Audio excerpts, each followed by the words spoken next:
Okay, good evening. This is the regular monthly meeting of the Town of Old Lyme Economic Development Commission. It is Wednesday, July 3rd, 2024. It is 5:30 p.m. We are in the Town Hall Mezzanine Conference Room. I am Cheryl Poirier, and also around the table we have Jeff Hartman, John Stratton, Scott Smith, Mona Colwell, Joe Kanian. Later, we expect MJ DeRizio to be joining the meeting. Absent today is Jean Wilczynski. I should say excused today is Jean Wilczynski and Wendy Russell. And our clerk is also here, Jennifer D'Amato. Welcome, everyone. Welcome. Welcome. The first order of business is the approval of the June 5th, 2024 meeting minutes. Do I have a motion to approve the minutes? I'll make a motion to approve the minutes. All right, that's Mona. And is there a second to that motion? Second. Jeff, thank you. Any discussion? I have one. You wrote in there was the full commission was in attendance, but Scott's not listed. Okay. So, Scott, you were here last month, right? Okay, so let's add Scott Smith to the amended minutes. Thank you for catching that. You're welcome. I just looked at the minutes real quick. Yeah. Anything else? Thank you, Mona. You're welcome. All right. So with that amendment of adding Scott Smith in attendance, all in favor of approving the amended minutes, say aye. Aye.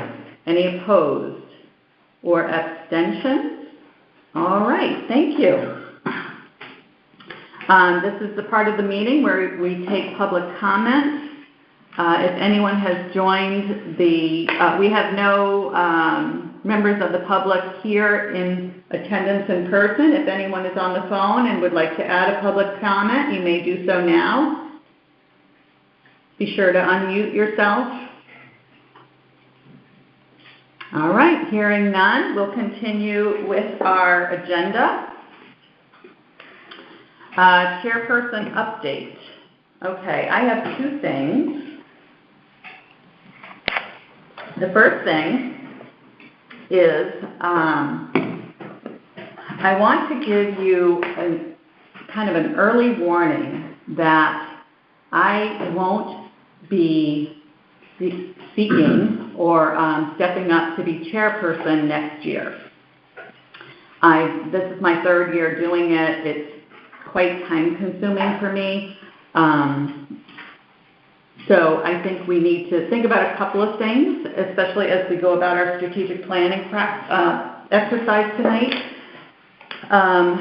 One is, how do we move toward a chair or co-chair that can take on the duties of the chairperson. But also, and I mentioned this to a couple of you individually, as we look at the strategic plan and what we want to accomplish in the coming years and what sort of improvements to our commercial districts are expected in the future, and we can vote on this in a future meeting after we finish this process, but do we in the upcoming budget process want to ask for funding for an economic development director or manager or coordinator, a professional staff person who would do the things that we're doing?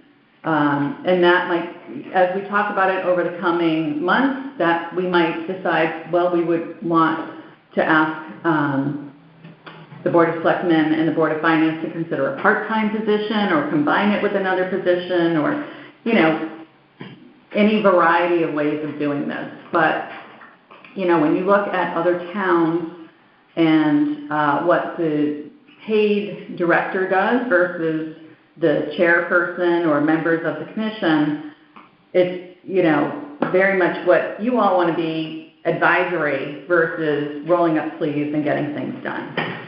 The other thing I want to say, because I'm asked this whenever I bring this up, is if the town does put a position like this in place, I am not pursuing that position. I have no interest in having a paid position doing this. My interest is in stepping back a little bit. So this is not me seeking out a paid position. I want to be very clear about that.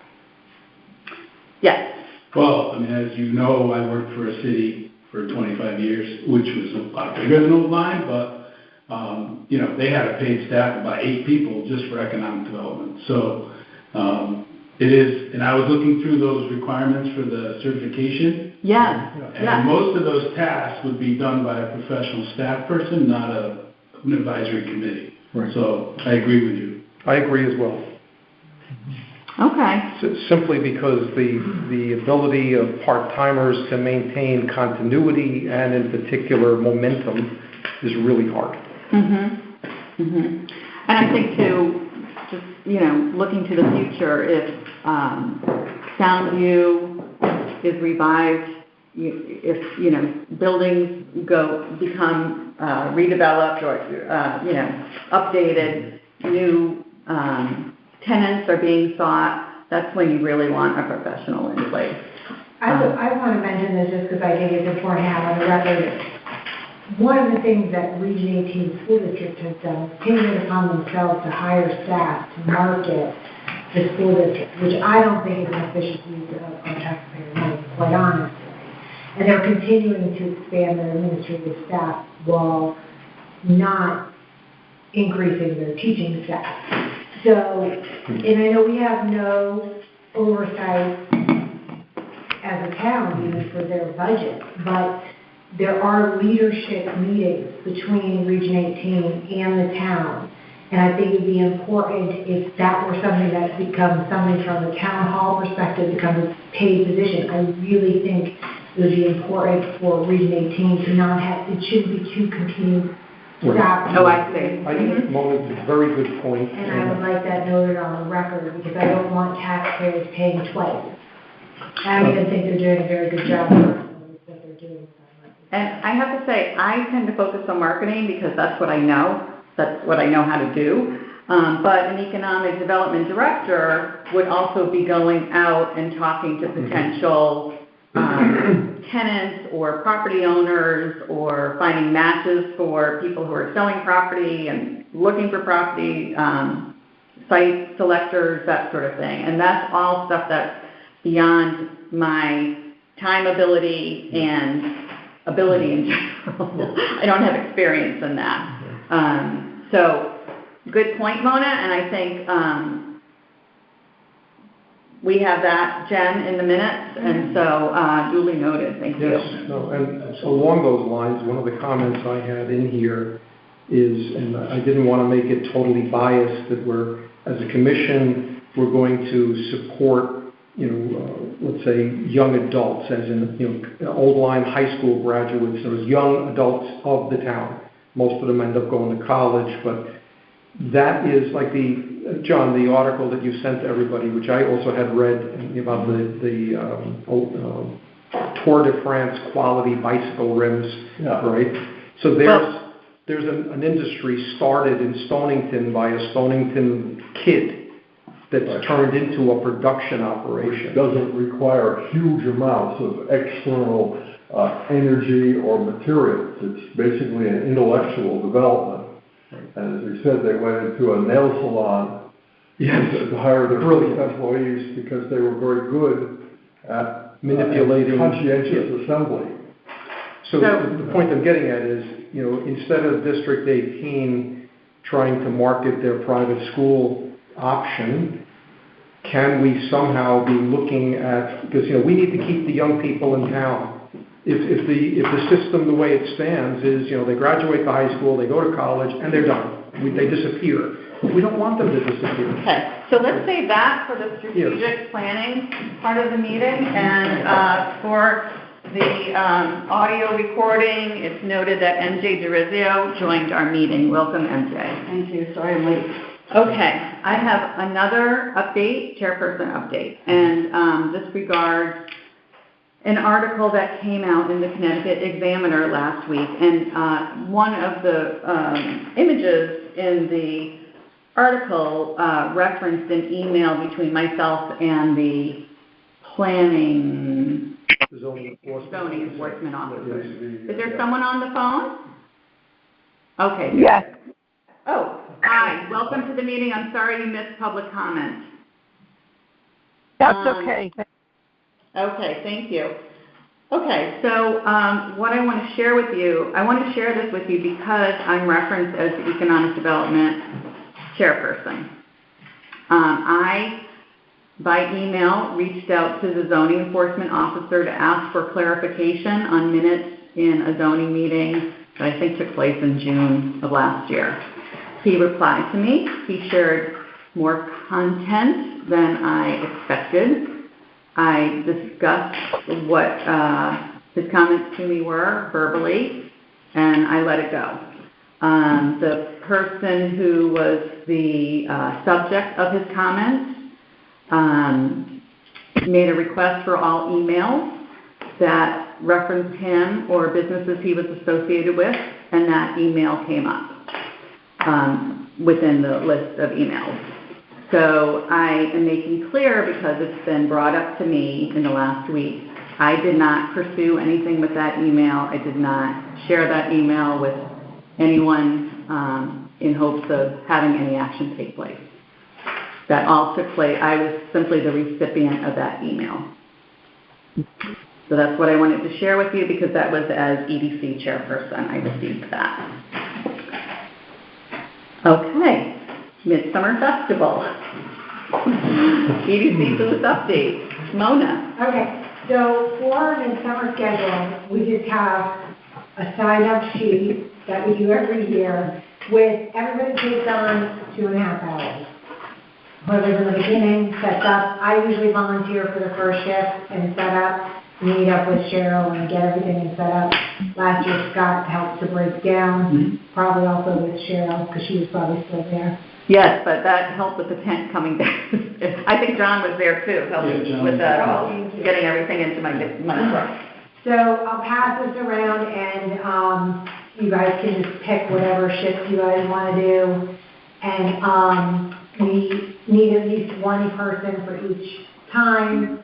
It'd be great if we have two. There's an overlap of every shift there too. Is there anything I can do prior, because I'm going to be away that day? I just wrote on here. You're I'll be away away. the whole weekend. Yeah, so, Okay. is there anything I can do in advance? I'm going to be gone from the 20th to 28th. Is there anything I can do to help? So we can put our heads together and Yeah. see what kind of tasks or anything. If there's something on Sunday to clean up or something, Yes. I can help on Sunday. Yeah. Okay. Yeah, we'll put our heads together. We do also, this is a copy from last year. This was just the email that Cheryl sent out last year on like around July 8th or so. And it's just like letting people know that they can drop off stuff to our tent. And Yeah, their brochures. Business brochures and stuff. So if any of you guys want to read that and see what they get. And then, I mean, we talked a little bit, I was in such a rush last month about, and I haven't even pursued any more businesses. Probably should. I think we're okay this year. Yeah, I think we're okay too. Yeah. I recall last year, though, that there were a number of town officials that came by to talk to us, and I was wondering if you had a little adjunct schedule for somebody who heads another board, commission, or any of the select people. I know a couple of them had stopped the last time at the booth, just informally. I remember it because Tim had his tourist dog with him. And he was very engaging with people, whether they knew him or not. So perhaps Martha or Jim, who's a business person, or Jude, or any other boards or commission people. That's an interesting A lot idea. of We're them- short on people. Maybe others Right. would want to be at our booth as well. And maybe, Just agree a people. wide range, like give them more time to, like, can you stop between these hours, not this specific time, but, we count on you to help us out. That's a great idea. That's a really great idea. I love that. And maybe that could be a separate email that we send out to all the boards and commissions, just like a heads up, economic development, or to the businesses. Because the commissions, I don't know whether the commissions have like guidelines or Yeah, things like that. I don't know either. So I do need to check into some of the guidelines anyway. But yeah, Mona, I can, once we know what we need filled in, I can certainly reach out to the Board of Selectmen and, I don't know. And what about some of the regional people that we participate in, like the River Coms and all that stuff, if they ever come by? Oh, you know what, maybe the Chamber of Commerce. Right, exactly. Yeah, okay. One question, the 28th is Sunday and the 29th is Monday, if I've got So it right. the Saturday is the 27th, that's what 27th. Oh, we're wait, looking that for. letter is for last year. Yeah, Oh, okay. Yeah. Oh, You okay. can cross that off if you want to, that's just a copy of it, I just printed it Yeah, out. If you don't mind just going over the dates again, so for the 26th, 27th, or the 20th? Just the 27th, 27th. Saturday the 27th. Saturday, good. Right. All right, because I cannot do it Yeah. earlier No, day. 'cause I plugged it in my calendar and I wanted to make sure it was square, so. Nobody's gonna be there I'm early. also 8 to confused, are they 11, still so- having fireworks? Yes, there are fireworks that evening, Saturday night. Mhm. yeah. And I guess the town band is coming back, Oh, good. Yeah. Wow, that's No, cool. that's- yeah. Yeah. Okay, we're gonna keep it simple this year. Thank you. Yeah, great idea, Nancy, thank you. That's what I do. Okay, other quick updates. I saw in Martha's e-newsletter that comes out, well, it comes out on Fridays, but it came out today because of tomorrow's holiday, that there is Amtrak is having a public hearing for the bridge construction, where people can ask questions and pursue information on July 18th, I believe that's a Thursday, at 6 p.m. in Old Saybrook at the Duffy Pavilion, which is Down to near the Sabre old Point. Dock and Dine, down next to Sabre Point Inn. So that's July 18th, What was the time, did you say? 6 p.m. 6. I think that will be very informative. You're gonna be able to fit all the people? I know. Yeah, we'll They see. need What's an the auditorium. exact date now? It's July 18th. July Yeah. 18th. Okay, at what time? 6 p.m. Okay, thank you. Yes. The only other quick thing I have is, I believe it's going to be next month. We have, if not next month, then it's going to be September. Business owner Mark Comstaff, who owns Hydrangeas Galore. He was here last year. He talked about, Creating We talked about the farm- agritourism thing. Farm tourism. Yeah. Right, he wants, agritourism. he wants to come back, yes. And he wants to come back and talk about some ideas he has on having businesses give presentations to the public with the EDC's help. So we welcome him to come and share his idea with us. Mm-hmm. You suggesting that for September, do you? I think he's shooting for August, but we haven't Sorry. nailed that down But yet. it's- Yeah, either August or I'm September. likely to run into him sometime soon. so. Good. Okay, the 2024-2025 budget. This is to review the budget, and I wish I had copied even more paper for you all, but I ran home very quickly and grabbed my one copy of this, and I'm going to read through to you what the different line items are Okay. for this coming year. Our budget started Monday. Okay. This is our new budget as of Monday. It is the exact same budget we had last year. So we have 5 line items.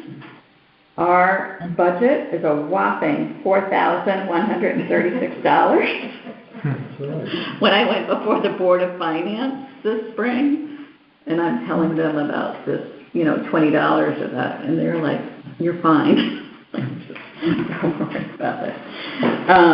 Okay, so the first line item is EDC clerk, probably the most valuable thing we have on here. So that's our Here, here. wonderful source here who's doing minutes. The second line item is for EDC supplies, and that is $500. And the notes, when I ask for the budget, I have to tell them why that this number is this number. So I said, this is supplies for EDC events and activities, including ribbon cuttings and outreach events. frames for business certificates, signage updates, items for outreach tables, refreshments for outreach events, such as sponsoring workshops for businesses.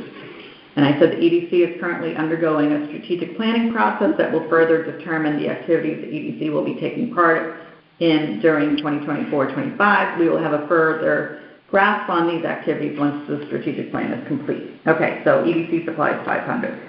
EDC postage, $420. The EDC contributes to supporting mailings, alerting residents of consumer surveys, stuff like that. And I wrote, this is not enough to do a full mailing of the town addresses, which is about $1,200, but we can contribute toward a town mailing regarding a survey we are sponsoring. It would be helpful to have a larger postal budget for a once-a-year mailing to all residents. Okay. Next is EDC contracted services, and that is $2,000. I'll read this off, and then I'm going to circle back on it. This is the website, survey, and then the survey, the Explore Old Lyme website, the Survey Monkey subscription, which is to survey residents, printing services, Chamber of Commerce membership. The EDC is responsible for promoting the town to new businesses, residents, and visitors. We underwrite the Explore Old Lyme website and utilize Survey Monkey in printing services. Okay, Survey Monkey one-year subscription is $400. The Chamber of Commerce is $200. Print services, I think I put in $750. And the website, that subscription is every 3 years. I had put in $650. It's actually $800, and I thought I was getting billed for it this month. I got billed for it last month. So we don't have that website subscription to be paid this calendar year, if that makes sense. And then we have EDC other and miscellaneous, $100. It's current fiscal year, you mean? Yes. We paid it for the calendar year. Oh, I'm sorry. Yes, you're right, the fiscal year. I'm sorry. So we paid it in the past fiscal year instead of the new fiscal year. But we'll pay it before the new fiscal year starts, so we still need it in there. Yeah, we're not getting it for free. Or is it 3 years? You're saying? It's 3 years, so we don't Oh, pay it it is? again until Oh, great. 2027. Excellent. So it's like $800 every 3 years. And I asked the Board of Finance, should we, put that amount in 3 years and, bank it every year, and they won't do that. So Who manages the website? Like, we digress. I do. Okay. If you have anything you'd like to add to it, I'm happy to do so. Or if you'd like to take over the management of it, that's what she really Delighted said. that it is under internal control. Yes, yeah, we pretty much do that. And I have to say, the Art District events drive so much traffic to that website. So just that Make Music event, Make Music Old Lyme, June 21st. Mhm. The 2 weeks leading up, every day, that Explore Old Lyme website was getting like 50 to 100 people going, 50 to 100 people going to the website. It drives so much traffic. And Midsummer Festival will do the same thing. So it's a really good way to entice people to learn more about the town. Do you get any analytics off of that, see where they spend their time on the page? Yes, what pages they go to, if they go to other pages from the first page, that sort of thing. I'll bring those in one of these meetings. Do we have businesses on there? Tell me what you mean. Like, Oh, is there- on the website? Yeah. Oh, okay. Do we refresh them? I mean, I remember originally what we saw going up there. We have dining, shopping, and lodging on there. I update it as people come and go. If you hear of someone leaving or coming, but one of our goals is to have more listings, like contractors in town. That's one of the top ones, to figure out how to get those on there. And service providers, like salons and that sort of thing, would be the next one. And they don't have to pay a fee for any of that. Oh, yeah. yeah, that's why he does business in Old Lyme. And then under visit, if you go to visit and then hit like dining, the listings for, yeah. And then it clicks through to their website. So we keep the information very basic, Very nice. and then they, Great. change up the information. Will we have a QR code for that site at the booth? We can. I think we have in the past. Yeah. I'll make a note of that, MJ. Okay. I have a question that's not on the agenda. How was Make Music session? It went well. It rained at 6:40, but otherwise it went well. Yeah, but we had a good attendance leading up to that. If we have any other, well, that's an update, okay. We have other business at the end. I'll give you one. So, Make Music Old Lyme went well, other than the rain coming. We had a good turnout. The Lions sold a lot of burgers and dogs. And also, something else that happened this past month, WTIC came to town. They do the darting across Connecticut. They throw a dart and a map, and whatever town hits, they do a morning show from there. They usually do it with Channel 3. Channel 3 had to back out last minute because they had a shortage of anchors that morning, so it was radio only rather than radio and television. They wanted to broadcast from a restaurant in town, and they couldn't make that work for 5 a.m. as hard as we tried. And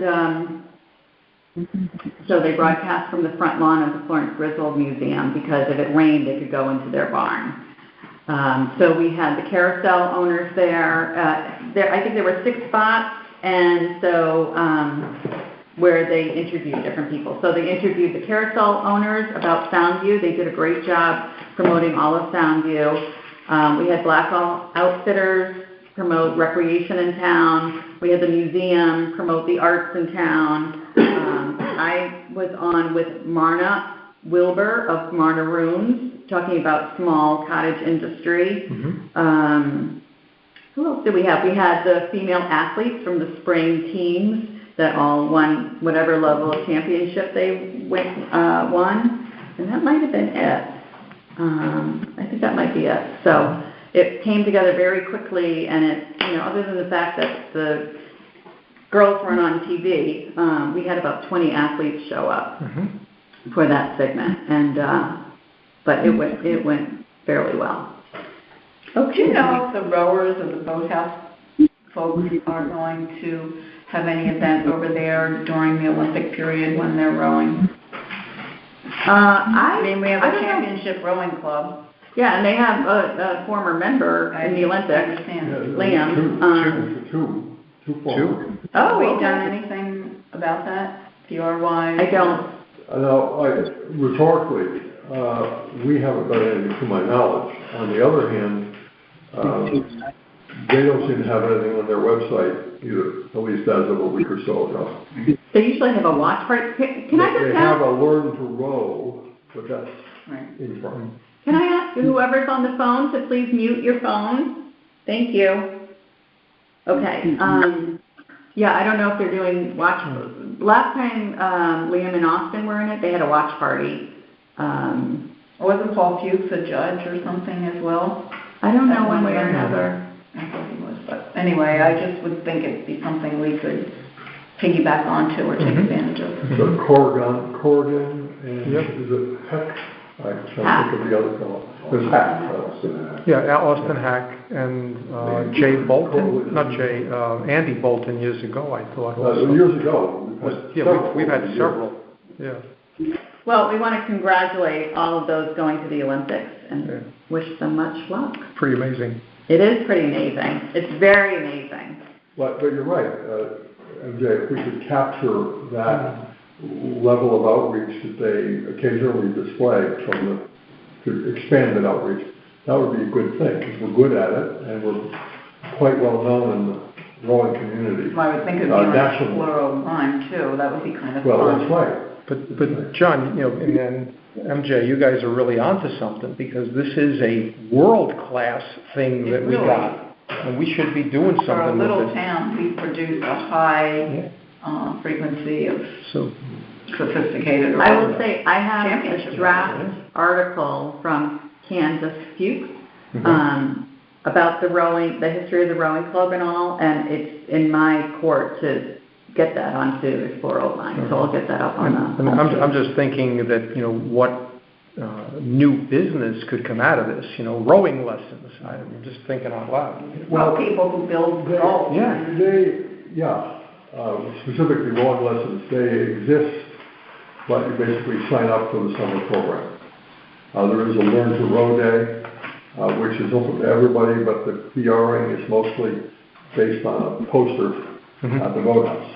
I mean, it may be more deep than that, but I'm not aware of it. Do you remember when Swarovski used to bring all of the binoculars and everything into Essex for the Eagle Watch in February? I mean, it was years ago. They stopped it for a number of reasons, I suppose.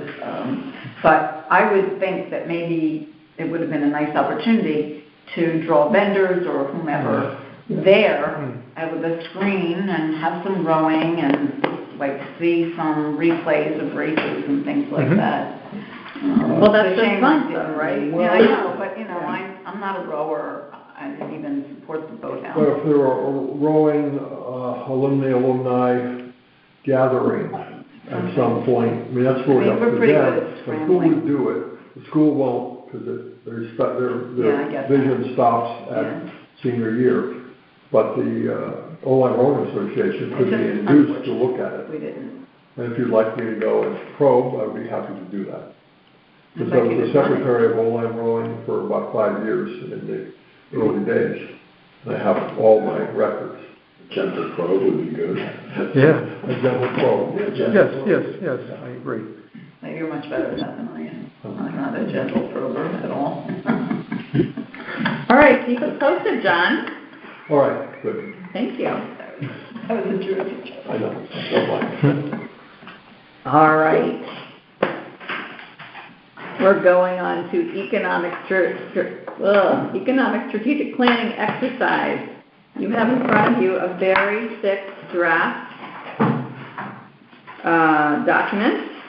Because it's draft, it will not be attached to the minutes. We will attach the final plan, and we will post it on our website, on our webpage on the town website.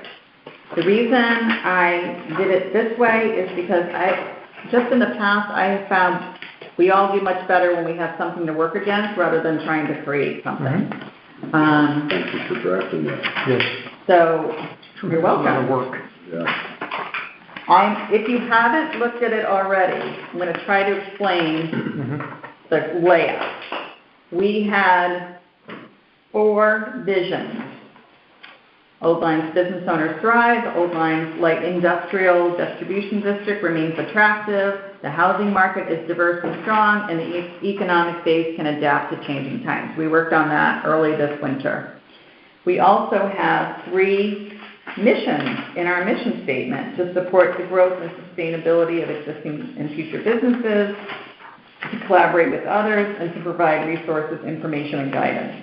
For each of those 4 visions, I popped in those 3 mission categories, I guess you would call them. And then I tried to brainstorm just what some things we could do under each of those. I'm going to propose we start with Vision 1, unless someone would like to do this another way. No, reasonable. Okay, and in the back of this document are some appendices that I've included. One is, what have I got on the table of contents here? Oh, thank you, Scott, for the 2024 and 2023 town profile. Very interesting to compare the two. We're doing better this year than last year, which is always a good thing. Yeah, they actually have data going back to 2016. Yeah, our jobs have gone up. It's looking good. Okay, Then we have the Connecticut Economic Development Association, their best practices in economic development and land use planning applications. So you could see what kinds of questions are asked when, it's not just economic development, it's obviously zoning and planning as well, but I'm sure you can figure out which ones are which in that application set of questions. We have Sustainable Connecticut, best practices for thriving local economy. And then the last thing is something from, and I emailed this to all of you, University of Wisconsin. It's how you self-assess your economic development capacity. So again, just interesting questions to ask yourself. But all of them do mention strategic planning, so I think we're on the right track trying to get this done. All right, so if we're all game, let's look at page 3. Okay. Vision 1. I scanned this, and it seemed to me that, scanned it like reading it. It seemed to me that we are already attempting, and in some cases achieving, many of these things in here. And it's a very detailed and lengthy document. And I just wondered if, A, we were overkilling it, why we needed it to be so specific. Are we trying to achieve a certification for a little town of our size? And then lastly, what is really brand new in here? Like a couple things caught my eye that were brand new. Okay. That I had never seen before. There's something about AARP in here, I believe, or some. Oh, that was a measure. Okay, Yeah. So there were a lot of little Okay. new things. Yeah. So I just wonder, just for the first shot at this, if we shouldn't just look at it in a very broad overview, rather than just go through each line item until we get through the 40, 50 pages. And we're not going to do the whole thing tonight. But I guess maybe I should give you a little more background. So my thinking on strategic planning is it tells you, okay, we're doing the right things, or there are things we're doing that don't really fit our mission, so we need to drop them, or there are things that we should strive to be doing. And the reason it's so detailed is that if, as the commission, we're not all going to be on this commission forever, and before you came in, MJ, I don't want to go back too much, but we did talk about, wait, you were here, we're talking about the possibility of, we might someday want a professional doing. right, we had that discussion. Yeah, okay. So this is a guidance document for, as we all turn over, what we think the EDC should be focused on. And again, it's my brainstorm, a lot of these bullet points, and you all can say, no, we shouldn't be doing that. And Or you can eliminate some that are, some of them are flat. Right. yeah. Is it meant to be static or a living document? I guess I'm just trying to understand how we're going to maintain it. That's always the problem I have. I think that we should use Plan. it, I said this to Cheryl before, I think that we should pull this out and go through this at the top of every meeting. Where are we on this? What progress are we making? So it's a working document for each monthly meeting to see how we're doing on this. There are some things that we'll accomplish early, some things that take a longer time and probably go beyond your tenure. And I think too, to continue on that thought, this tells us, when we have Wendy share with us what the tourism district is doing, well, why do we have her do that? Oh, because it meets one of our, missions, and in helping, it's one of the ways we help businesses, is what Wendy's doing in tourism. So I think it tells us where we should be focused, or continue to be focused. Okay. I'm not trying to be Debbie Downer. No. I just think it's we have a lot of responsibility for a volunteer community, and I question if we are really charged with that much responsibility. And I'm sorry, and I know you had traffic issues, so I fully have empathy for you being late. Before you came in, I was sharing my concerns very similar to that. I'm not going to be continuing as chair next year, and you know, we need to address that, and it's probably time for us to approach Board of Selectmen and Board of Finance for a professional to do this. Exactly. Yeah. And you do a lot of work. I mean, 90% of it, I would be comfortable saying, minimum. You know, so that's my concern. I totally agree with you. And you know if I wanna Martians move took me forward. away, this is what we've been doing. Yeah. Right. You know, I believe we should forget the jobs profile. If we don't have employers, then the jobs are moot. So Yeah. you know how I feel about that. So I think it's okay. I just want to know if we're taking on the land we can choose. I'll take that. Thank you. If everyone could mute their phones, that would be helpful. Thank you. All right, so let's just take a look at Vision 1. Old Lyme's business owners are thriving. That's our vision.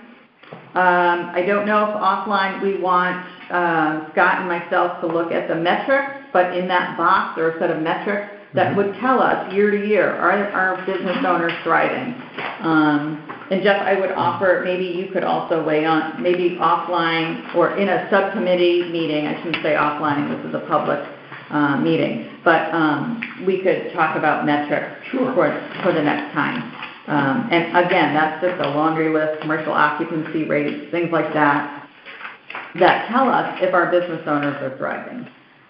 Okay, so the first thing. Do we have any of that information? Some of this That's to attain, is right? from that first index that I had shared Okay. a few months back. I think there's subcategories in that. Yeah. Visitation numbers we can collect from the art museums or. Just a number of metrics, you know, number of business registrations, all Yeah. lines up. There you go, yeah. 20% from 22 to 23, so, you know, there's probably a few that the committee can pull out. Yeah, good point. Yeah, we want to keep that simple, for sure. Okay, so under that vision, the first thing we want to do is support the growth and sustainability of existing and future businesses, creating an improved quality of life for all who live and visit in Old Lyme. The first bullet I put on each of these visions is we need to listen to our community. So that first thing, ensure we are learning from Old Lyme businesses. I think this is a strategic action, making sure we're learning from businesses the challenges and opportunities they're facing. And we can do that by inviting business owners to present to the EDC at various meetings. We have that Survey Monkey. We can survey business owners when appropriate to ask them how things are going.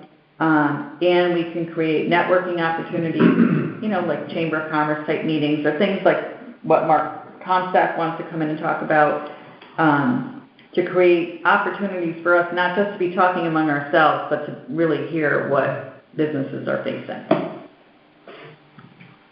People are basically good with that? Yeah, one thing that I just noted when I read through this was I'm interested also to see some thrust towards originating new businesses. Okay. We certainly want to respect and take care and help grow the ones we have, but I'm interested, what can we do to originate new businesses? So, in that number one, support the growth and sustainability of existing and origination of future businesses. I'd like Well, to we get... have existing and future businesses. I think she does that in bullets. So I want to jump to page 4. So my reaction is the Halls Road, they've got buried pretty deep in the second page, and the Soundview District is, and I know they're not in their bullet points, so it's not probably reflecting any priority, but isn't that something that seems like a main focus of our community? So you're talking about, Focus on- okay, yeah, the bullet halfway down, page 4, focus on Halls Road as the principal commercial area. And that's something I just lifted out of the POCD. And you're right, there's no meat on that bone. So that's something, to John's point also, to Joe's point also, creating new business. Or what are your thoughts on that, Jeff? But do we have a position on Halls Road as an economic development, maybe? Yes, we have a formal one-sentence commitment to follow with interest and support their work. as I recall. That's Sound basically. familiar? Yeah, cheerleader. But, We have mixed But no opinions among operational the Halls Road, among the EDC members. Okay, well, I'm new, so I'm. No, it's a good it's a fair question. question. Yeah, I mean, we may not like the plan as it's comprised right now, but I think we gotta get beyond sidewalks and say, okay, this is what we like, or we, you know, as the Economic Development Committee for existing and future business, shouldn't we weigh in on that and have an opinion on that, and maybe ask for it to be, maybe have a chair at that as an interested advisor? They used to be part of this committee, actually, and they spun off because they became a project. Yeah. Like Edie and Howard started. Well, I to think work they have to here. be on both. Yeah. They were on both But committees. if we talk about businesses thriving and driving, you know, shouldn't we kind of have a position on that? The problem is that the two main shopping centers as they existed are owned by two entities. Right. An entity on this side and an entity on that side. So all of the tenants who would love to grow their businesses, who would love to see some, you know, revitalization, some new life breathed into them, don't own the property. So therein lies the rub. And that's, I think, where you have to try and figure out how do you get this plan, which could take any shape or form, into reality when you have this backdrop. But if they develop a plan and guidelines, that it'll naturally either won't develop if the plan is working people willing to invest capital or attract tenants. Just because people want to position and maintain, is that really the best economic policy? Because, you know, is it going through and developing and putting it forward and let people determine versus existing tenants? I'm repeating myself, but. No, I think it's a good Go point. ahead and further clarify what you're saying, because you're on. I'll have to think about that. But, you know, I mean, I looked at it today to get prepared, and it looks like one building is kind of blown away. No wonder they don't like the plan. If I was the building owner and the plan's gone, you know, what happens to my building? But let's not get, I mean, that's important. So, I mean, I think there's resistance because the building of Bowersburg looks to be gone, eliminated in the plan. It becomes a parking lot. Well, no wonder people don't like it.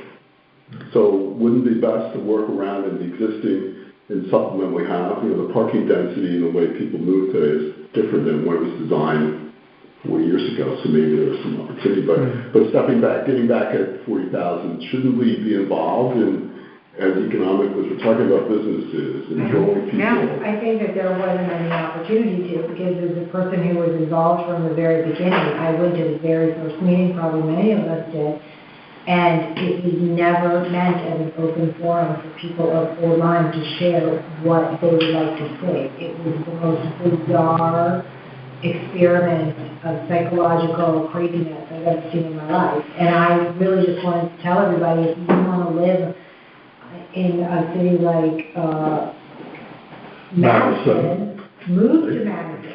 We, you know, these are private businesses, private ownership, it's private property. And the whole way that the Halls Road improvement came about was more like it's already a problem and we're going to inflict our solution on private business owners. It was not a pretty thing, in my opinion. I didn't like the way it was run, and I went to several meetings, and the people around me didn't live in town. They might have worked here, and they had lots of criticism for the existing buildings that they did not own. And the people, like one of the meetings, I was sitting next to the owners of one of the buildings, and nobody asked their opinion, nobody, and they were mad. And I was mad with them too, because if I was the property owner, and I had a whole bunch of people who didn't even live in this town telling me that they hated my buildings, I would be like, what are you doing? I mean, it was a weird, bizarre. I want to be fair to the committee and say that they have done a lot of outreach. I mean, the committee's been in place for like 9 years now. So they have done a lot of outreach and asking the public Old Line taxpayers what they want in that area, and they have tried to talk to property owners. And I think as the committee has changed over the years, they've done a better job in some ways of reaching out to property owners and trying to get property owners to share with them what they want. The other thing is and I've said this all along to the committee itself, by drawing up what that Plan. that particular property should look like, Yeah. that's an example. They're not saying that building has to go away, and in fact, that building owner that property owner is not getting rid of that building. It's really suggestions on if you want to get buildings up at the road where people can walk and enjoy a walk. Should we weigh in and say, okay, yes, we want to add some density to the existing, we don't want to harm the existing property owners, they want to be grandfathered in, but here's Halls Road district rules that could allow that, if they meet the criteria for the height and things like that, so, can we? Well, let's look forward at it too. Well- They have this great plan, this great concept, they've been at it for 9 years, they've put everything together, but they stop there. They claim that it's not their job to find the funding, to find the developer, to work with the town if there are any tax incentives. What do you do with these? And that's all going to big be, that's all going to be the package. But don't EDC. you pass That's all going to be the EDC. don't you pass the regulations and then people will evaluate whether they want to come to a line? Yes, zoning will do that, but they haven't passed anything for this group. They're going So, back. I don't want to get into the weeds and take the I meeting understand. into the weeds, but No, I is that think it's something an that we important should conversation. be, is that something we should be weighing on as Economic Development Commission? I think what we're talking around, no one's really avoiding it, is the immediate role of inappropriate rumor that accompanied the very beginning of this program. Let me just finish. This program seeks to impose, is a harsh word, modern, current city planning, walkability, sustainability, affordability, on a structure which was built in the shopping mall driver's mentality. And so the shift is not really obvious or easy, and rumors flew. No. Well, But there's yeah, some real but- infrastructure issues, and they Yes. all change. So And that I think that's frightening. Change is difficult. And so here we sit, and we're kind of like, we want to put a step forward, but we just we don't have all the parts to do that. And are we ready? Is it the taxpayers' funding though? That's where Well, I that goes really with the take financial where I personally take an issue with it is that I've seen this in other towns throughout Connecticut. All of us have seen this where town group comes together and says, if we put together all this infrastructure and bring in all these corporations, it's going to help all of our taxes. And it's always a lie. It's always a lie. I grew up in Wilton, Connecticut. It was a big fat lie. Taxes are triple down there what they are here, and so there was some of that in these plans. There was going to be special tax incentives for these businesses to be able to come in and do this, and those incentives are never going to outweigh the increased cost for everybody else in the grand scheme of things. Like, it shouldn't be something where the town is funding. If it was privately funded, go for it. So Do whatever if you want. you follow what you just said, you would, in theory, if we agree, everybody agreed that we would support the town, Halls Road without, developer incentives. We would support the zoning changes, but it has to be market rate, not a subsidized development. Just in theory. I think that you are correct. However, that was interpreted very early on as you're going to put 800 affordable housing units down there, quote, from I think we're Belmont. almost past that. We're past that, but that was a perception. And then along with that was sewage, plumbing, sewage, Those are water, still real. which are still real, and proposals to hook up with the expanding water, et cetera, down at the beach. Proposals, meaning they were floated. Yeah, they were starting to get And- intermixed So it was, ideas where it was like, this is Soundview was going to be paying Yeah. for sewers that we're going to be taken advantage of in Halls Road. And then I know people think that this isn't a real threat, but I-95 could be widened at any time, and that land could be taken away. So, Or the train. the train, which has not. But you can't So go back to my control, original you can't point. control that. Yeah, So here we dance around creating jobs and all that, but we kind of don't take a position on this. So I would think that we should move this up front and. Absolutely, let's do that. And pass, okay, we, if we believe in economic development, we don't want to see tax subsidies, but we believe that Halls Road should be developed in a responsible way, respecting the existing property owners, but with a look towards the future, something like that. But we need constituents and collaborators in the other town boards and commissions to help us. So we can take the first step, or if you Yes, don't even if do that, we the do answer is that. no, but we. I mean, Right. just as an example, we have where the Hideaway is, there's this abandoned foundation that's been there for probably 50 years. From the beginning of that development. Correct. over there. So, what do we got to do to get rid of this abandoned foundation that's this piece of ugliness that's been there for 50 years, is an example. I mean, I look for what's actionable. What can we do that's actionable? Well, that's not our property. Right. Oh, I know that. No. Yeah. But, let's face it, we live in a town. Do we want to look at ugliness? Well, it was up for sale, and anybody with $1 million could purchase it. Correct, Melissa. There was also a plan, a complete plan, including architectural modeling, et cetera, for the completion of that horseshoe. Right. It was done by Rod Hartzog, matter of fact, local architect, a nice job. Right. But there was not enough sewage, and not enough water, and it was just shot down ruthlessly without really considering how it could develop organically in that direction. So I just said, okay. So we could do anything, It it's money, it boils down to That's money.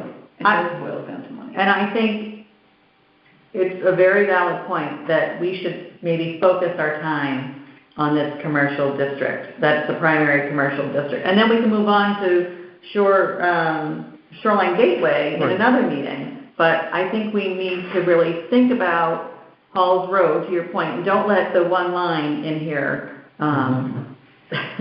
make you think I think it's worth one line. It's just, I was dropping stuff in. No. But, MJ, you're talking about, the committee only goes so far, and then it becomes someone else's problem. It becomes our problem. We're the ones that have to work with, putting together a packet of information for potential, Well, that was my next question. Are we in charge of putting some kind of financial plan together? These are the things that are needed. We need infrastructure, we need building and construction, we need X number of this, X number of that, and these are the broad costs associated with it. And then if that gets accepted to people, then who puts that package together? so are you? That would be the job of the professional staff. Really? No, seriously. Right, yeah. I mean, I work for a bigger town. but- Halls Road Committee, I mean, if you're working, and here's the thing with that Halls Road Committee, they've been working for 9 years, spent over $100,000, and what do we have to show for it? We have some plans that nobody can agree on. Well, I think a lot of things have been done in that time. That is the development of a concept of roadways which not only go down the existing road, but behind the other building. And so I think a lot has been done that would enable. They're pursuing the sidewalks with DOT. Yeah. That's in process and looking for grants for that, and they're pursuing it. Some people don't believe people want to be out walking. I know people want to be out walking. Mhm. And something like a pedestrian bridge, if it's done nicely, I think that can be a nice value added for people who want to go out for an evening stroll and maybe go around the It the would block or become a whatever. destination. It would become a destination.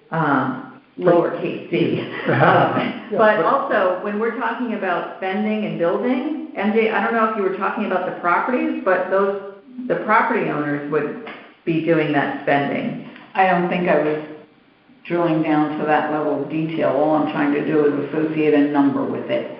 And that number has to be borne by somebody. And I think part of the problem is that the taxpayers don't want to bear much of it, if any. Yeah. And then the next part of it is, okay, how do we create a financial plan that makes the existing property owners have a stake in it and bring new people in to collaborate to get it done? That's a big job. If you ever worked in investment banking, that's a whole, it's got a life of its own to do that. I mean, I'm not exaggerating. There's no infrastructure there. But I believe that a couple of years ago, like, we shifted our focus more away from that and towards the sound view, because there was a new committee that was starting to do that whole sound view. No, they're working parallel. I mean, the other one is still going, but we as a group, I think I was having more hope in that something was gonna come from the beach area and the tourism, because that's something that has more opportunity where there's blight that could be turned over. Mm-hmm. And businesses that have closed that could be reopened. We're not seeing that so much on Halls Road. It's not like we're staring at a bunch of closed down buildings. No, but we've got tenants that come and go, and the Hideaway is, up for sale. Right. So we're losing another It's restaurant. been a long time. I mean, it's not like, that business has slipped a million times. But if you focus, if we as a committee focused on the industrial area, Halls Road, Soundview, and existing businesses throughout the community, those are core four. Right. And then you have a kind of a balanced approach, and we don't over-index into Halls Road, and if nothing happens, Right. we're not. So if we kind of look at the three core areas in the Yeah. general business as your first vision here. And I think focusing on each one long-term, regardless, I mean, we can have some flexibility if zoning opens up the possibility on Halls Road for an overlay district where owners have an option to change the layout and get up near the road where they're not allowed right now with their buildings. I think we need to have some thinking behind, what each of your comments have been. Like, what do we as an Economic Development Commission need to do? And then, Mona, let's talk about, on another evening, let's talk about Soundview and what's going on there and what are going to be the responsibilities of economic development. I'll say that I like the idea of focusing on the major, where's the biggest bang for the buck for what we can do. But for example, John, you said about Hartung having done up all the plans. Yeah. I see us maybe as having a role of, okay, why are you not proceeding? What needs to happen for you to proceed? Yeah, the interaction, listen to businesses. Right. Listen to the government. Why haven't we moved forward? And I think even from a standpoint of, for the taxpayers, Mona, like, okay, if the answer is some assistance with site utilities to make it possible, okay, what's it worth? Let's quantify it. What kind of money are we talking about? Yeah, but I'll make this, selfishly, I'll tell you about my experience in Haddam. So I built apartments in Haddam.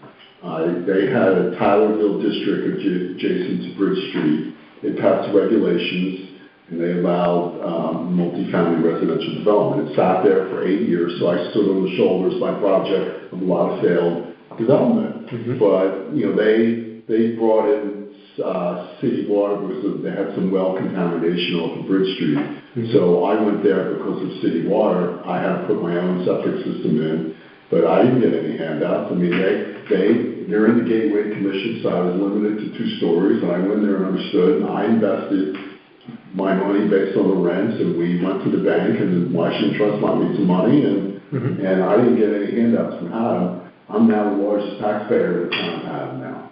So I'm not proud of that, but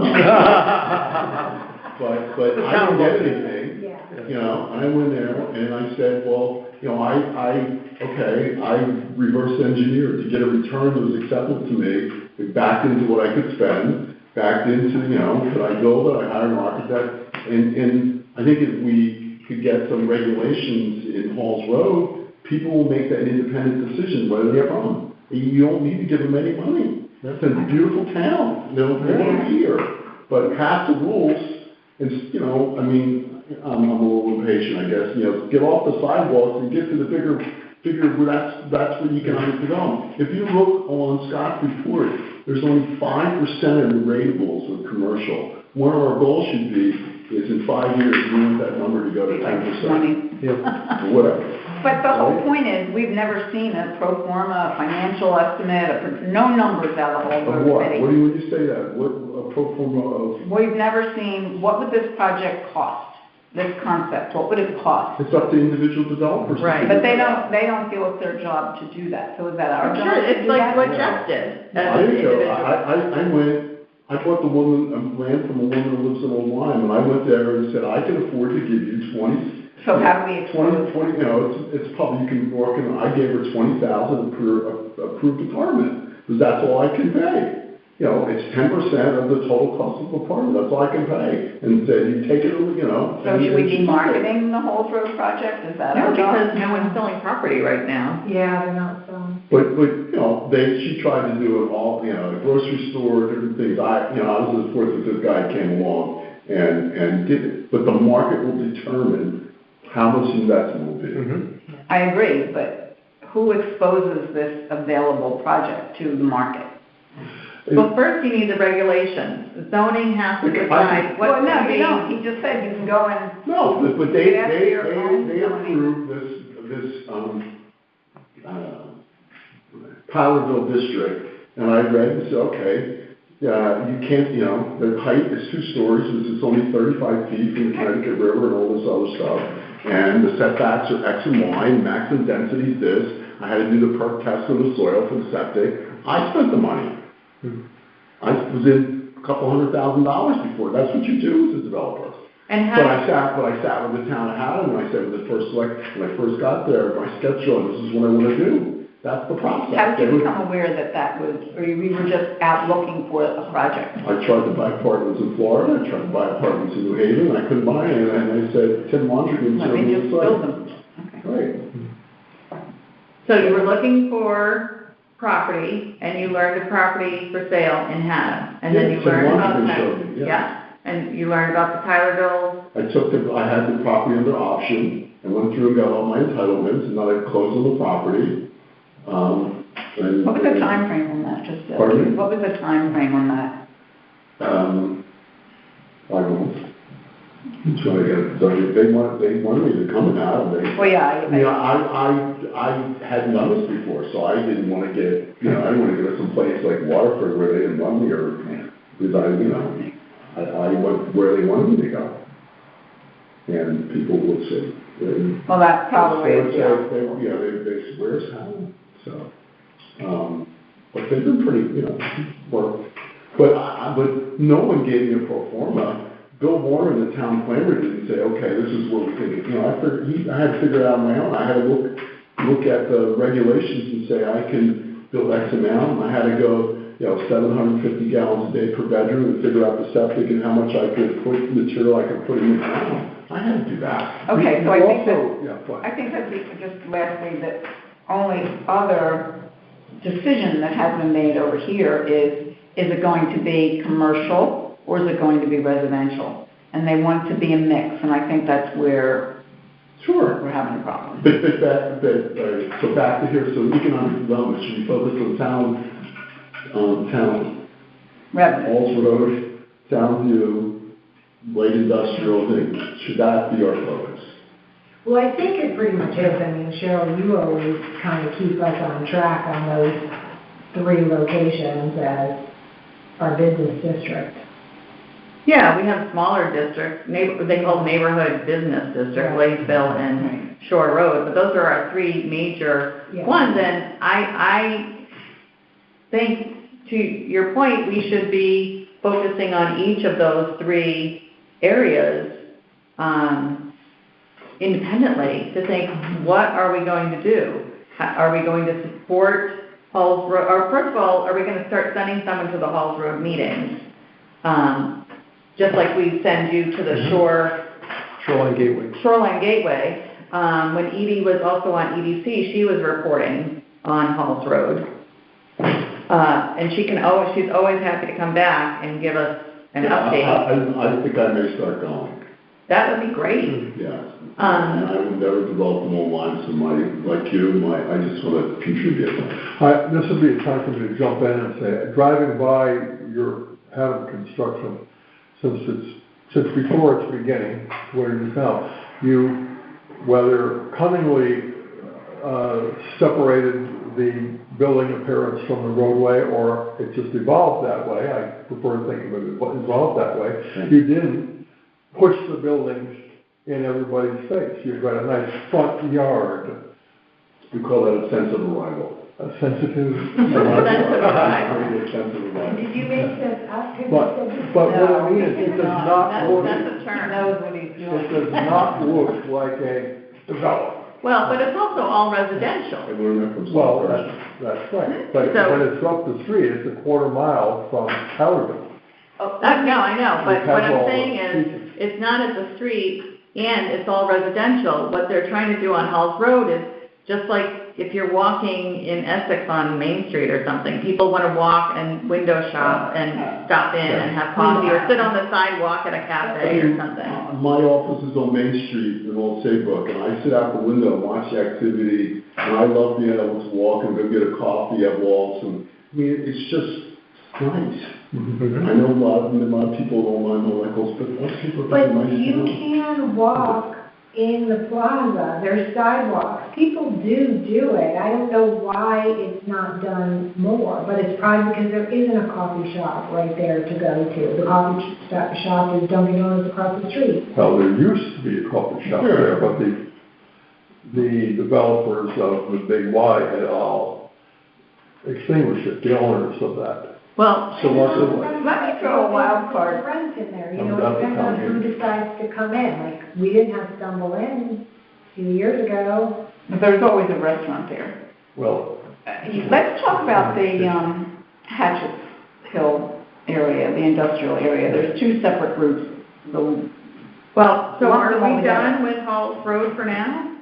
Well, it's not really a Halls Road, is it the economic opportunity? Right. areas of They're Rochester? opportunity zones. So we're gonna come back to Halls Road on another evening maybe or something, because there's a lot to hash out on how the EDC feels about Halls Road. Where it's at now, what our role is expected to be in the future. I have a little tangential thing going on in my brain. You know, Mark Mark Diebold Diebold, is right. determined to put up 300 units on Right. Hatchet. Yeah, That's a commercially zoned he owns the neighborhood. land, and he bought the additional land for septic. And he's done all the water and perk testing. That's He a is, tough site. Yes. it's a very, it's a very tough site, but he's determined to do it. Because of the rock. it's all. We got a blast. But the point is, let's assume that he does do Yeah. it or something like it. So now you've got a lot of residential over there where nobody can walk. And it's surrounded by a total commercial zone. You know, you've got Pasolini's Oil across the street, you've got the Dog Pound, you've got Sennheiser, you know, you've got a big mix of stuff over there.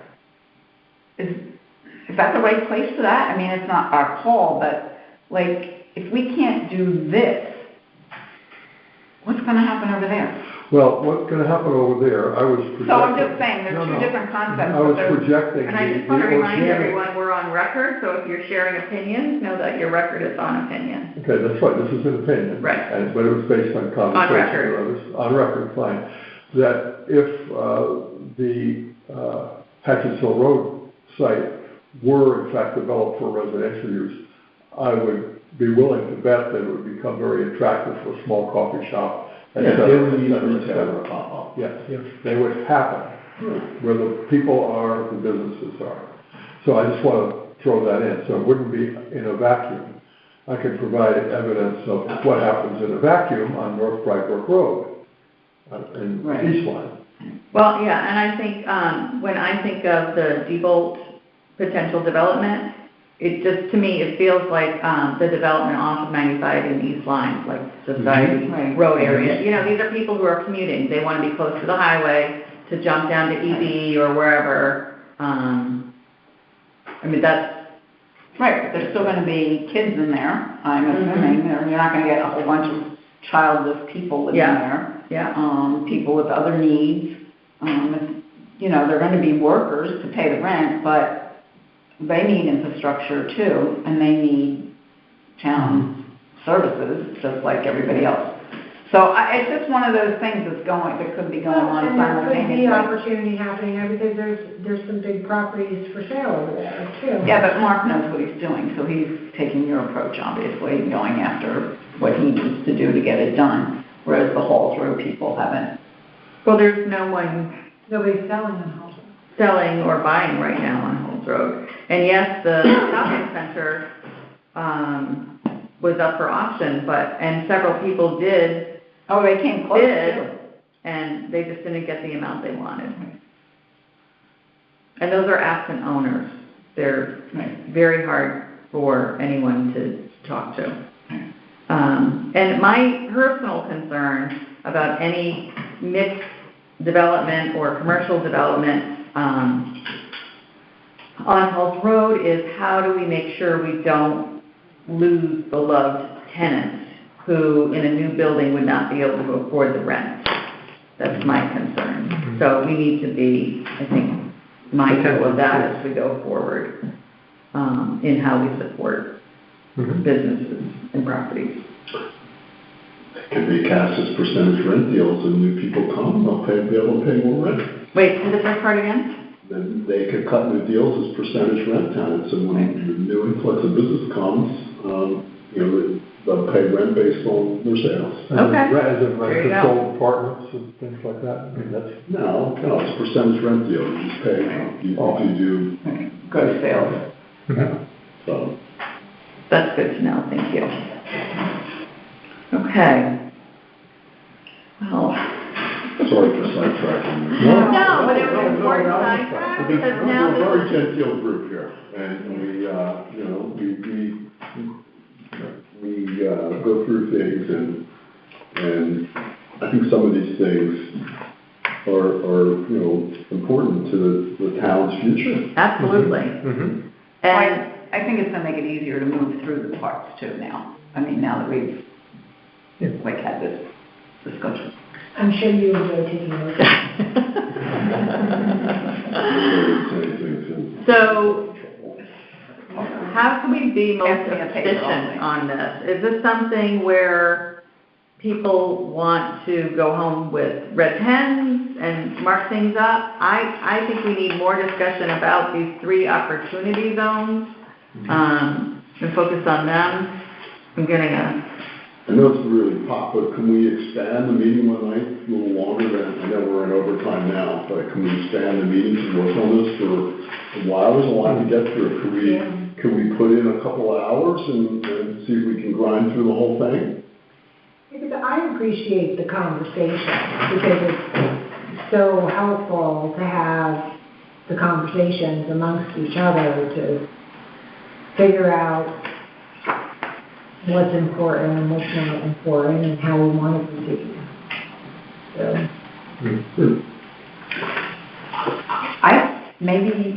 I agree with Jeff, we definitely need more time, there's no question. So But- if you allowed half an hour to put a time frame on each initiative, so we need 2 hours, right? Well, I'm gonna be honest with you. I've tried this twice, and we go off on tangents.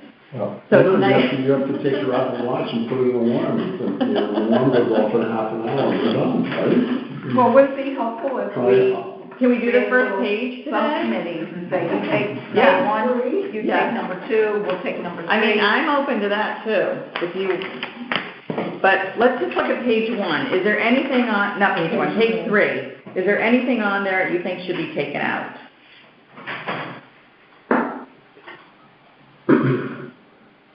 And this is supporting the growth of existing and future businesses So this is the vision, and these are the tactics underneath? underneath number one is one of our So missions. there's a lot of tactics here. Mm-hmm. So can we focus on what the keepers are? Yeah. So, I'm a keeper on focus on Halls Road, I wrote my notes, support our home-based businesses. I had Halls Road, home-based businesses, Soundview District, and we should probably have on here, I don't think it's on here, the industrial zone. That's the second vision. It's got its whole thing Why is on that separate? page 6. Because of the way that we originally read Yeah. our Okay. four visions, So, so like the vision towards the business owners, the industrial district, and housing. so is our new vision for number one, support these three areas plus our general existing businesses in our sub areas? So, support the growth and sustainability of our existing and future businesses, such as the industrial zone, Soundview, home-based businesses, and the proposed Halls Road district, or the contemplated Halls Road district. Well, Halls Road will always be our commercial district. Okay, the Regardless existing of what Halls Road, happens. yes. Then we have the Lakeville district, the Shore Road district, which are neighborhood business districts, and we have the Marine district. So you put those four in whatever, 4 or 5 Marine district, and then some of these could be sub-tactics, like the marketing. So you have your overarching, you have the 4, and then underneath the 4, you have some of these sub-tactics, like marketing and... I was thinking the same, just flip Yeah, it, because- like Okay. divide it up into. Put it inside out. Incorporate, Yes. then incorporate the 4 visions. Yeah, okay. Actually, that would be like a top level, so let's say somebody was thinking like, oh, do I want to invest in Ojai? They go to Explore Ojai and they click on, future investment, and then they see those 5 different areas, and that's because they would want to learn about it. Right. Like, you probably wanted to learn a little bit about Haddam before you put your money in it, right? Yeah.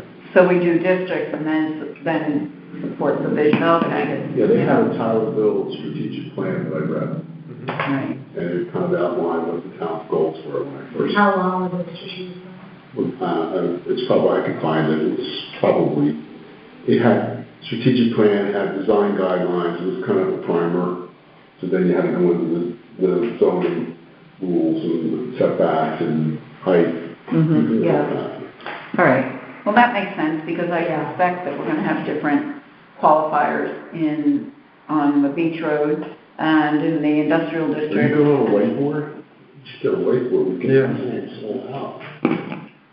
Sorry, No, Saybrook has a plan from like 5 or 8 years ago that is laid out the way Yeah. so I'm just in my head, I'm thinking, I know how to You flip this can buy their upside plan. down. You can buy their plan, because I actually was trying to find it today, and they sell this company called Acorn Economic Development Advisors. They sell it for like, I can't believe, I'm like walk across the street and just get it. And their office is, There in Old Saybrook? yeah, they have an economic development office in Old Saybrook. This company Acorn. Acorn worked for the town of Old Saybrook. They must have recently updated their plan. I couldn't find it on their website, but they said you can buy Saybrook's, you can buy Madison's, the comprehensive economic development strategy plan, they call it. All right, well, you can find Saybrook's plan online, Oh, and that's from Here. 2020. oh, wow. And it's they have some overall things, and I will resend this out to you all, Yeah. but, it was divided up by area, I think. Strategy goals, yeah, so Yeah. we're doing the same, you're leading us through the same process. Right. Mm-hmm. Only, employment, all right, I'm gonna resend this out to everybody. And this is hard to find now online, I don't think they're Yeah, using it it's good. anymore. Yeah. But it's a nice plan, and it's something that they And they have. government employees to I write. have 1.5 paid employees in the economic development office. Mm-hmm. Yeah, and they have a lot of partnership with the Chamber of Commerce. And it's not as though they don't have longer range, I'll say problems, but question areas like Ferry Road as it leaves town. Yeah, Mariners, There's quite a large they call area. that Mariners They're something. coming out with that new revised plan. Right, And so I that's, just read that. Yeah. you know, what should that be? It's a fair thing to ask, but they wanted to initially propose it as an industrial district, which it was. But is that the way it should be now? I don't know. This Acorn Group's reference of newly revised stable plan, are we looking at an older one? Yeah, that's. 4 years old, so maybe that's the one we can't But get. I'll go over and ask for it, and see if I can get it. And they can do the same now, right? Okay, You know, They also have a much more diverse geographical layout than we do. So their commercial base and even their industrial base is far larger than anything we could even hope to and their have. population is. And they've got population. So, I just think of the scale of it too. And maybe they get the foot traffic because whatever they've got on those streets is more appealing to the people that are going to be shopping. Because how many people are going to go to Big Y and then walk down the street with their groceries to get to the, pet store, or whatever. Like people, when they're shopping online, they're just going in, they're going out. It's not like, and now, you can't control who comes in and rents, who decides to rent there, It's still mostly restaurants. There's a few specialty gift shops, but it's mostly food and beverage. Right. But it's a pretty diverse, you have. They have a hardware store. Yeah, hardware store like we have. The reason you might see people walking so much too is because parking is so much more difficult. So you've got to park on one end of the street sometimes to get to where you're going to. Yeah. The parking, What do you think about the future of bricks and mortar, aside from restaurants and? That was something we grappled with when we embarked on the whole road thing. Just look at yesterday's announcement that, Bob's closing, it's just. Yeah. Amazon is the leading, Amazon, Walmart, and Shein are the leading clothing suppliers now, And Bob's, at least according to the article, at least reading into it a little bit, the local Bob's have nothing to do with the success or failure of the big corporate Bob's. It says nothing about how well the stores are doing around here. It has to do with, I think you have to have. venture capital purchases. It's got to be experiential retail. It's got to be some reason to go to the store. Right. And I'm going to get some unique, I'm in Old Saybrook, so I'm going to go back to New York City with some Old Saybrook blanket or something like that. Like, which is what Barbara does. Bowerbird. yeah, Bowerbird does that. Blackwell Outfitters is Yeah. experiential because you can kayak. Commodity retail's over. As a footnote, I have a talented niece who might be in Brazil or in Germany or in Sweden as we speak, setting up experiences for the experiential retail people. Mm-hmm. They'll take over a warehouse and make it a place to go, and they'll sprinkle glitterati. Yeah, pop up retail. Yeah, and give you lots of bags with swag to take home. Mm-hmm. Okay. Well, she did a great job starting the dialogue. Okay. You also have like Jordan's Furniture, talk about an experience for buying furniture. But in New Haven, They started in Boston, do you remember that? well, We were there. you're including the gymnastic stuff they have throughout the It was, store? I'm telling you, on a rainy day, that's where you brought the kids. All right, so the next step is I'm gonna reorganize this by district. Don't overdo it, just block it in, just put numbers by it. Cut and paste. Don't kill yourself. Other business. All right, Well, may I don't know where we stand now on the the fifth largest business in town, which is storage, self-storage units. What's the status or progress of the vast wasteland really created? Well, near that the corner of is, Falls Road. Oh, no, Cross Lane, sorry. I think it's in court. I think it's in court, and there is a moratorium on new applications for storage units, so that they can look at their zoning, regulations. Did they just extend that, no? Did they extend it? I don't know. I read somewhere they were trying to extend it. Oh, okay, which they have the right to do, yeah. Well, my question surrounds the idea of what can you do with your land while you're waiting for what you presume to be a favorable outcome? Do you slash and burn, or do you allow it to continue as a summer resort or oriented I don't think activity? these particular owners care. I think they can sit and wait. The They'll sit and wait. Knowing them, they'll sit and wait. They can afford to sit and wait. The mobile station is undergoing renovations. Yes, massive conversion. And, it's going to be a good-looking building, and we need to possibly reach out to them and do a ribbon cutting when that reopens. Okay? And show them that we're behind them, because they, Automotive place is just killing it. yeah, they're doing very well. Very well. It's great. Who's that? The automotive over. Rand Automotive? Rand Automotive. Yeah, Yeah. it's doing well. It's great. You drive by there 9 o'clock at night, the lights are on, 6 a.m., the lights are on. Yeah. He's working around the clock, very hard. Thanks, man. Yeah. Okay, any other business? And is there a motion to adjourn? So moved. All right, Second. Joe and Jeff, all in favor? Aye. Aye. All right, thank you very much. You did a good job, thank you.